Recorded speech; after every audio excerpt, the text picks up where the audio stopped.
इससे पहले कि मैं टॉपिक को स्टार्ट करूं, आप सभी लोग कैसे हैं? रेगुलर स्टडी चल रही है। हमने इससे पहले दो टॉपिक पढ़े हैं, एक तो कंपोजिट फंक्शन का पढ़ा और एक इनवर्स फंक्शन पढ़ा। उसी में आगे इनवर्स फंक्शन से आगे हम पढ़ेंगे आज इनवर्स सर्कुलर फंक्शन। इसे हम इनवर्स ट्रिग्नोमेट्रिक फंक्शन भी कहते हैं। क्या है इनवर्स सर्कुलर फंक्शन या इनवर्स ट्रिग्नोमेट्रिक फंक्शन? सपोज कीजिए कि हमारे पास कोई फंक्शन है f जो x से y पर डिफाइन है, और किस तरीके से डिफाइन है? fx equal to y। तब और ये जो फंक्शन है f such that x to y ये 1 1 on 2 है। कैसा है ये फंक्शन? 1 1 on 2 यानी बाई जैक्सन। तब हम एक ऐसा यूनिक फंक्शन डिफाइन करते हैं, एक नया फंक्शन यूनिक फंक्शन है। कैसे डिफाइन करेंगे? g such that y to x। यानी आप इसे इस तरीके से देख सकते हैं, और ये अपन पढ़ चुके हैं पहले। ये फंक्शन f ये x से y पर डिफाइन हो रहा है। x का एक एलिमेंट है स्मॉल x और y का एलिमेंट है स्मॉल y। तो x is related to y and which is represented by y is equal to fx। ये y is equal to fx, fx is equal to। तो हमने एक नया फंक्शन डिफाइन किया है। अच्छा, f क्या है? 1 1 on 2, 1 1 and on 2। ध्यान दीजिए, जब 1 1 on 2 होगा फंक्शन तभी उसका इनवर्स एग्जिस्ट करता है, अदरवाइज इनवर्स एग्जिस्ट नहीं करता। तो एक हमने नया फंक्शन डिफाइन किया है y से x को, g। एक यूनिक फंक्शन है g जो y से x पर डिफाइन हो रहा है, g such that y to x। और किस तरीके से हो रहा है? देखिए यहां पर g किससे किस पर डिफाइन हो रहा है? y से x पर। तो किस तरीके से होगा? gy is equal to gy is equal to x से डिफाइन होगा, है ना? For all x belongs to x and y is equal to x। और y कहाँ का एलिमेंट है? y belongs to x। तो हमारे पास एक फंक्शन है f जो x से y पर डिफाइन हो रहा है।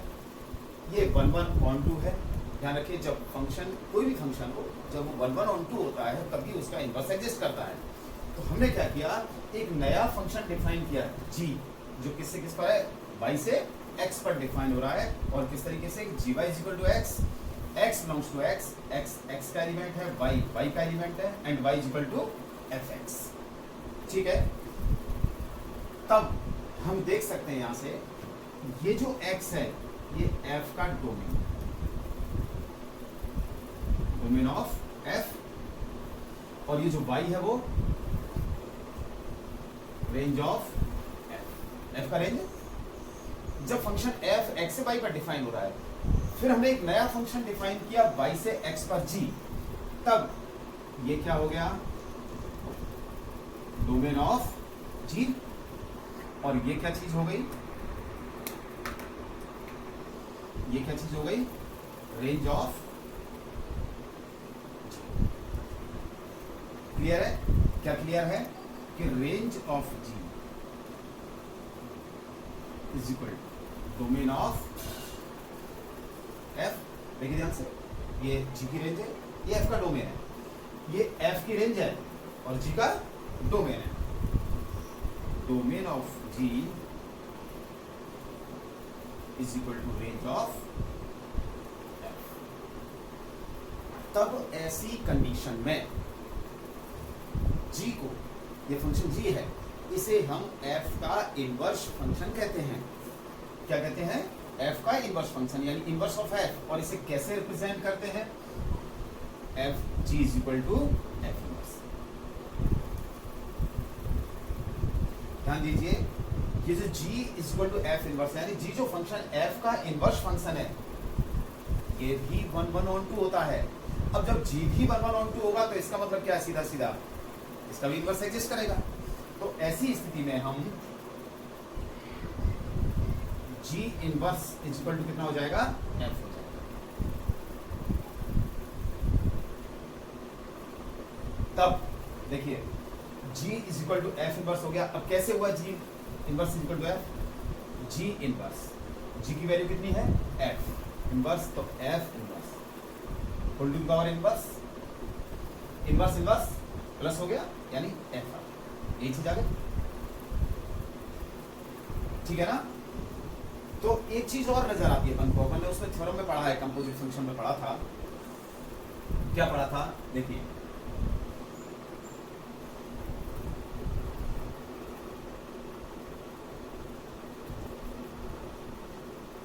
एफ इनवर्स,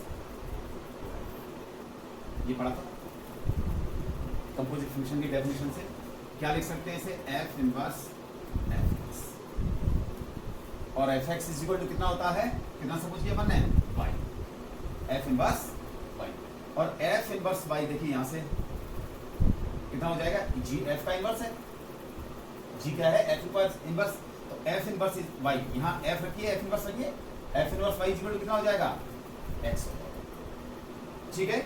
इसी तरीके से एफ को f inverse y, f inverse y, f inverse y कितना हो जाएगा, एक्स, और ये कितना हो गया वाई। तो ऐसी कंडीशन में क्योंकि f x is equal to f y हो गया, वाई हो गया, और f inverse Y is equal to हो गया एक्स यानी वाई, तो ये आइडेंटिटी फंक्शन होगा, ये इनवर्स फंक्शन कहलाता है। यानी कोई function f such that x to y 1 1 on 2 है तो इसका इनवर्स एग्जिस्ट करेगा। जैसे हमने नया फंक्शन डिफाइन किया था g such that x y to x, तो जी जो है वो जी को हम एफ का इनवर्स फंक्शन कहते हैं, और इसे कैसे रिप्रेजेंट करेंगे, जी इक्वल टू एफ इनवर्स से, ठीक है। अब ये भी अपन जानते हैं अच्छी तरह से कि किसी फंक्शन का इनवर्स भी, फंक्शन जो फंक्शन 1 1 on 2 है उसका इनवर्स भी क्या होता है, 1 1 on 2 होता है। तो जब वो 1 1 on 2 है तो इसका मतलब 1 1 on 2 फंक्शन का इनवर्स एग्जिस्ट कर रहा है, तो जी का भी इनवर्स एग्जिस्ट करेगा, जी इनवर्स, और वो किसके इक्वल होगा, वो मेन फंक्शन के इक्वल होगा एफ के। कैसे होगा, यहाँ देखिए जी इनवर्स, जी की जगह हमने एफ इनवर्स रखा क्योंकि g is the function inverse function of f, f inverse minus minus plus f आ गया, ठीक है ना। तो इसे अपन कहते हैं इनवर्स फंक्शन, इनवर्स फंक्शन। ठीक इसी तरीके से ये inverse function simple inverse function है कि बिल्कुल सेम इसी तरीके से ट्रिग्नोमेट्रिक फंक्शन के लिए है। क्या है ट्रिग्नोमेट्रिक फंक्शन के लिए, कि हम ये अच्छी तरह से जानते हैं कि sine theta is equal to x, sine theta is equal to कितना होता है एक्स, तब हम एक्स को साइन का एंगल कहते हैं, और ये जो एक्स को साइन का एंगल कहेंगे, और जो थीटा है उसे हम साइन का इनवर्स कहते हैं, इनवर्स ऑफ साइन कहते हैं। यानी मैथमेटिकली लैंग्वेज में हम इसे theta is equal to sine inverse x लिख सकते हैं। अब इसे कहते हैं अपन साइन इनवर्स एक्स को इनवर्स सर्कुलर फंक्शंस।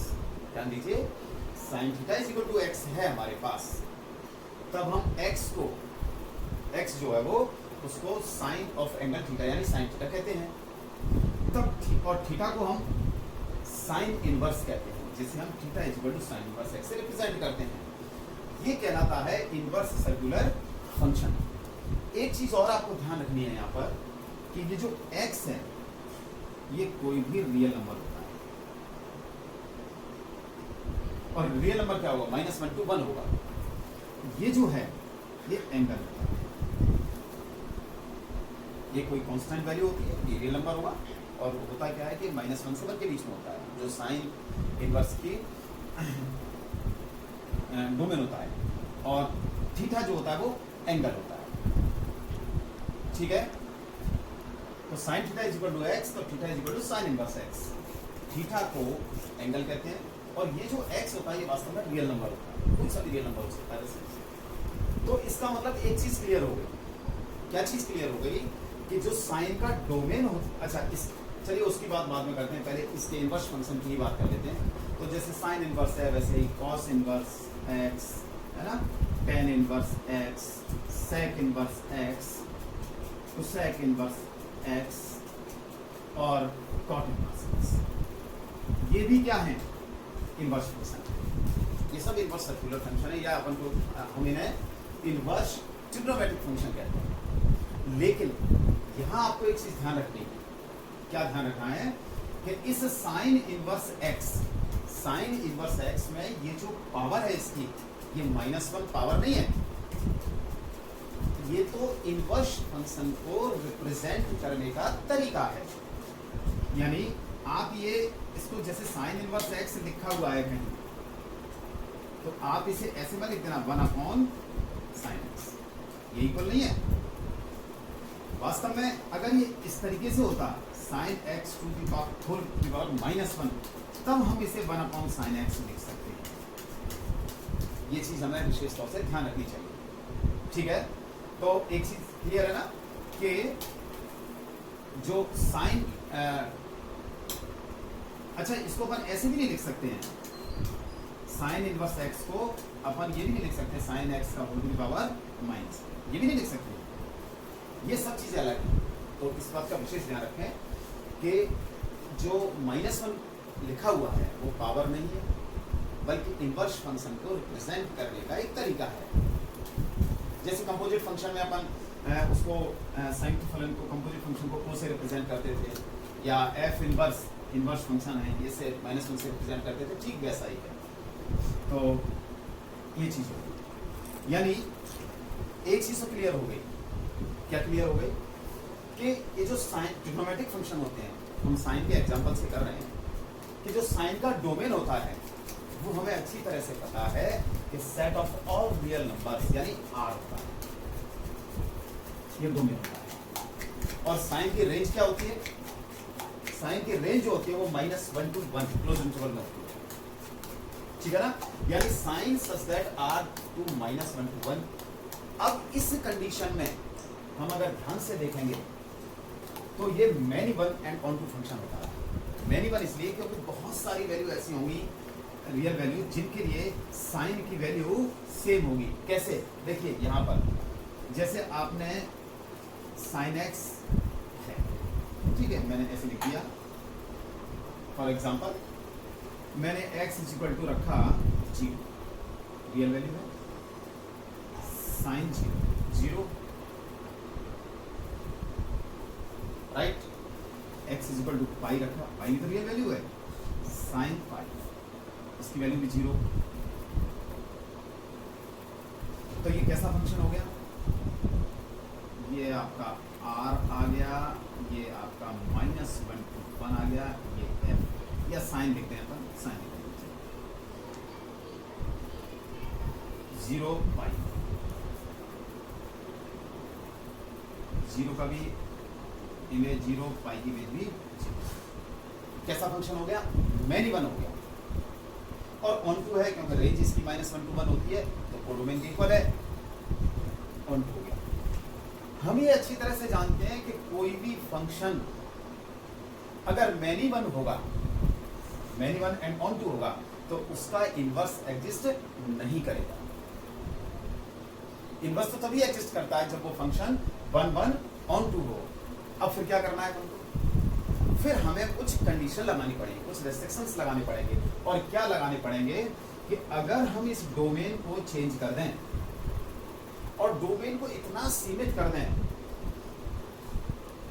कि इसकी जो भी वैल्यू रखें अपन इसके बीच में, मतलब ये 1 1 ऑन टू हो जाए, सीधी सी बात है कि इस R को हम ऐसा चेंज करें कि ये जो फंक्शन है साइन वाला, ये 1 1 ऑन टू हो जाए। क्योंकि जब तक 1 1 ऑन टू नहीं होगा तब तक उसका इनवर्स एग्जिस्ट नहीं करेगा। तो हमने क्या किया कि साइन को -3π/2 से -π/2 टू -1 to 1, या -π/2 से π/2 टू -1 to 1, या π/2 से 3π/2 टू -1 to 1, इस तरीके से डिफाइन कर लिया। जब हमने इस तरीके से डिफाइन कर लिया, और भी बहुत सारी तरीके से डिफाइन कर सकते हैं, जब हमने इस तरीके से डिफाइन कर लिया तो हम ये देखते हैं कि ये हर कंडीशन में, ये जो कंडीशन लिखी हुई है, इन कंडीशन में ये साइन 1 1 ऑन टू है। अब हम ये अच्छी तरह से जानते हैं कि जब 1 1 ऑन टू होता है फंक्शन, तो इसका इनवर्स एग्जिस्ट करेगा। अब इनवर्स कैसे एग्जिस्ट करेगा, देखिए भाई, sine inverse -1 to 1 to -3 pi by 2 to -π by 2। भाई इनवर्स फंक्शन में क्या होगा, डोमेन जो होता है वो इनवर्स फंक्शन का रेंज हो जाती है, और जो रेंज होती है वो डोमेन हो जाता है, यानी आपस में चेंज हो जाता है। इसी तरीके से sine inverse -1 to 1 -π by 2 to π by 2, sine inverse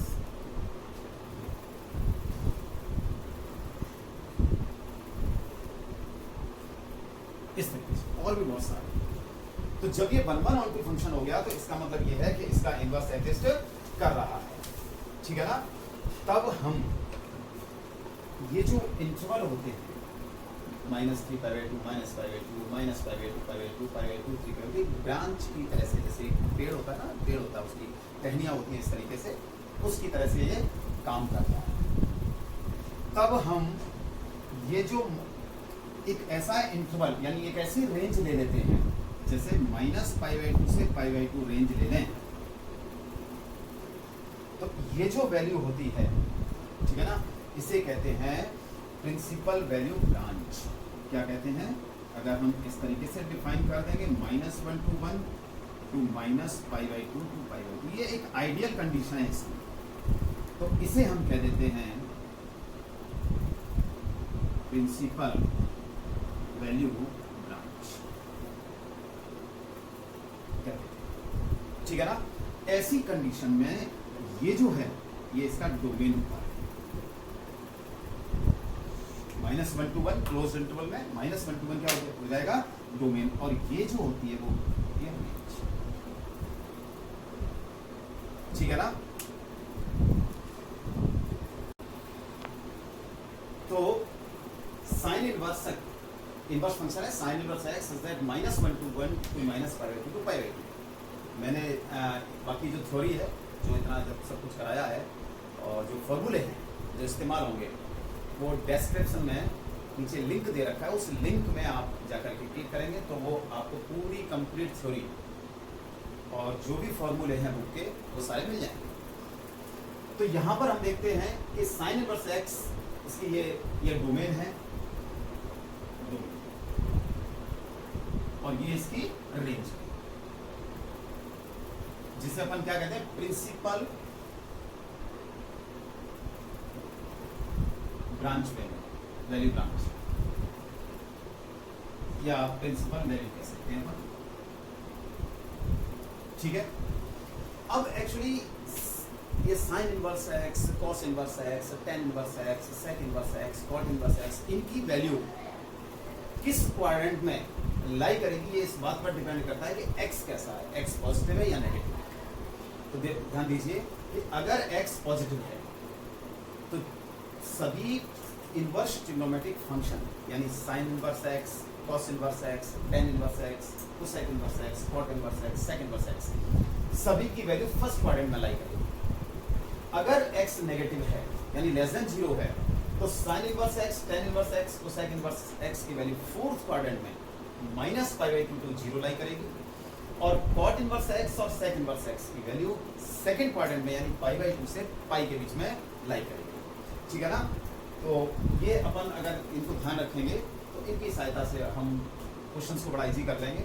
आइए चलिए एक दो क्वेश्चंस अपन देखते हैं इस पर बेस्ड, फिर बाद में नेक्स्ट वीडियो में अपन विस्तार से क्वेश्चंस करेंगे। तो आइए एक दो एग्जांपल देखते हैं। तो प्रिंसिपल वैल्यू कैसे निकालेंगे, सबका मेथड एक ही है, बस आपको ये ध्यान रखना है कि इनकी जो रेंज है वो कहाँ से कहाँ लाई करती है। तो इसके लिए मैंने डिस्क्रिप्शन में लिंक दे रखी है, उसे आप क्लिक करेंगे तो उसमें आपको एक टेबल बनी हुई मिल जाएगी जिसमें इनवर्स फंक्शन के डोमेन और रेंज सब कुछ लिखा हुआ है, साथ ही साथ उसके फॉर्मूले भी लिखे हुए हैं, जो इस पूरी एक्सरसाइज में फॉर्मूले काम आएंगे वो सारे फॉर्मूले लिखे हुए हैं। तो देखिए सबसे पहले अपन साइन इनवर्स हाफ की वैल्यू निकालते हैं। कैसे निकालेंगे, सबसे पहले सपोज कर लीजिए sine inverse half is equal to, ठीक है, साइन इनवर्स को दोनों साइड साइन लेंगे तो ये आ जाएगा sine theta is equal to half. Sine theta is equal to half. अब आपको ये देखना है साइन में ये हाफ किसकी वैल्यू होती है। आपको पता है साइन में ये जो वैल्यू हाफ होती है वो पाई बाई 6 की होती है, यानी sine theta is equal to sine pi by 6। अब साइन पाई बाई 6 की भी वैल्यू होती है, और अगर हम आगे चल करके आएंगे तो 7 पाई बाई 6 की भी वैल्यू होती है ना। किसकी वैल्यू होती है? साइन 7 पाई बाई 6 की भी वैल्यू होती है। लेकिन आपको ये देखना है कि इनवर्स फंक्शन की जो रेंज है वो क्या है। हमें ये पता है कि साइन इनवर्स की जो रेंज होती है वो minus pi by 2 to pi by 2 होती है। साइन इनवर्स की रेंज कहाँ से कहाँ होती है? माइनस पाई बाई 2 से पाई बाई 2। तो हमें जो इनकी प्रिंसिपल वैल्यू निकालनी है वो माइनस पाई बाई 2 से पाई बाई 2 के ही बीच में आनी चाहिए। अब आप ये देखिए कि पाई बाई 6, क्या पाई बाई 6 इसके बीच में है या 7 पाई बाई 6 इसके बीच में है? क्लियर है कि पाई बाई 6 तो माइनस पाई बाई 2 और पाई बाई 2 के बीच में लाई करता है, लेकिन 7 पाई बाई 6 माइनस पाई बाई 2 से पाई बाई 2 के बीच में लाई नहीं करता, यानी ये नहीं लाई करता। तो इसलिए इसकी प्रिंसिपल वैल्यू को निकालने के लिए इसको हम यहाँ से हटा देंगे, लिखेंगे नहीं इसको। लीजिए मैं हटा ही देता हूँ। तो कंपेयर करिए, theta is equal to pi by 6 और थीटा इज इक्वल टू कितना है? Sine inverse half. Therefore sine inverse half is equal to pi by 6, और ये आपकी इसकी रेंज जो होती है इनवर्स फंक्शन की उसके बीच में लाई करती है। ठीक है, क्लियर। अब एक कॉस इनवर्स माइनस हाफ का भी देखिए, अभी आपको क्लियर हो जाएगा सारी चीज। इसी तरीके से हम let cos inverse is equal to theta, therefore cos theta is equal to minus half. अभी फिलहाल आप ये देखिए कि कॉस में हाफ किसकी वैल्यू होती है? माइनस हाफ को छोड़िए, इस माइनस साइन को मत ध्यान दीजिए, केवल हाफ देखिए। हाफ किसकी वैल्यू होती है? Pi by 3। तो हम लिखेंगे इसे cos theta is equal to minus cos pi by 3। अब इस माइनस को यहां से हटाना है। माइनस को हटाने के लिए इस तरीके से हटाएंगे हम कि आपको पता है ये 0 है, ये पाई बाई 2 है, और ये सॉरी ये 0 नहीं, ये 0, ये पाई बाई 2, ये 3 पाई बाई 2 और ये 2।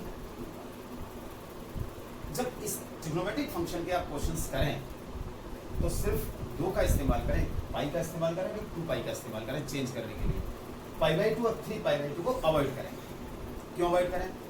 क्योंकि आपने ट्रिग्नोमेट्री फंक्शन में पढ़ा है कि ये जो पाई बाई 2 और 3 पाई बाई 2 वाली लाइन है ये चेंजर लाइन है, और ये नो चेंजर लाइन होती है। ये कौन सी है? Changer line. याद आ गया? आपने 11th में पढ़ा है। और ये है जो नो चेंजर लाइन।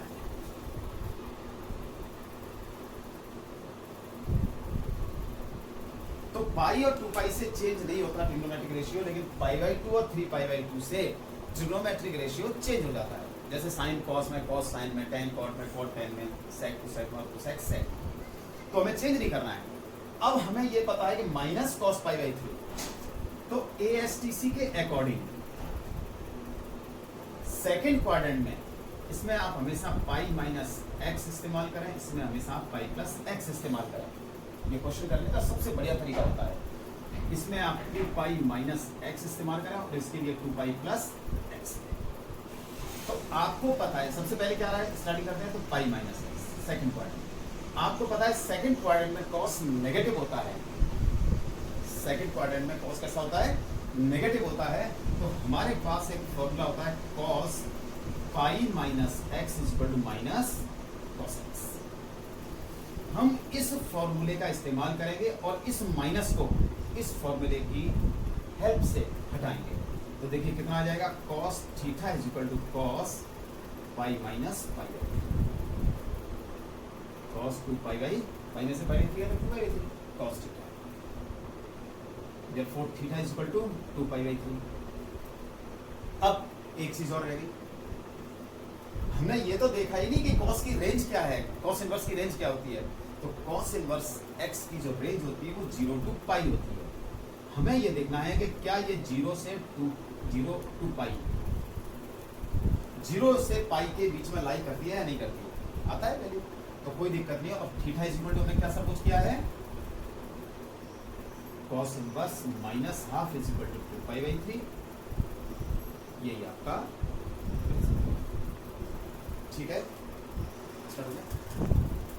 अगला क्वेश्चन है कॉट इनवर्स माइनस 1/√3। तो चाहे तो आप इसे कॉट से डायरेक्ट कर लें, नहीं तो आप इसको आगे चल करके tan इनवर्स से भी कर सकते हैं, tan से भी कर सकते हैं। तो चलिए हम सपोज करते हैं let cot inverse minus 1/√3 is equal to theta, then cot theta is equal to कितना हो जाएगा, minus 1/√3 is equal to theta हमने सपोज कर लिया। तो cot theta is equal to हो गया माइनस 1/√3। कॉट में ये किसकी वैल्यू होती है, माइनस कॉट π/3। अब इस माइनस को यहाँ से हटाना है, तो माइनस को हटाने के लिए हम क्या करेंगे कि ये सेकंड क्वाड्रेंट में कॉट नेगेटिव होता है, और सेकंड क्वाड्रेंट में हमें एक फॉर्मूला पता है कि cot pi minus x is equal to होता है माइनस कॉट एक्स। तो हम इसे लिखेंगे कॉट पाई माइनस π/, इस फॉर्मूले से cot pi minus x is equal to minus cot x, then cot pi minus π/। अब कितना हो गया ये, cot 2π, cot theta is equal to, therefore theta is equal to कितना आ गया, 2π/3। और थीटा कितना है अपना। अच्छा देखिए एक चीज और है, कॉट इनवर्स की जो रेंज होती है वो 0 to पाई होती है, तो हम लिखेंगे बिलोंग्स टू 0 to पाई, और 2π/3 0 से पाई के बीच में होता है। तो थीटा की वैल्यू रख दीजिए यहाँ, cot inverse minus 1/√3 is equal to 2π/3 belongs to 0 to pi, ये आपका आंसर। तो इस तरीके से अपन क्वेश्चन को सॉल्व करते हैं। ये अभी एक इंट्रोडक्शन है, कोसेक इनवर्स माइनस 1 का आप निकालें, कोशिश करें। नेक्स्ट वीडियो में अपन विस्तार से क्वेश्चन सॉल्व करेंगे। आप जो डिस्क्रिप्शन दे रखा है उसमें मैंने एक लिंक दे रखी है, उस लिंक को खोलेंगे तो आपको इसके पूरे चैप्टर की थ्योरी मिल जाएगी, पीडीएफ फाइल के रूप में है, ठीक है ना। और आपको वीडियो पसंद आया, मैटर समझ में आया, क्वेश्चन समझ में आए तो कमेंट जरूर करिएगा, लाइक करिएगा और सब्सक्राइब करिएगा। बहुत बहुत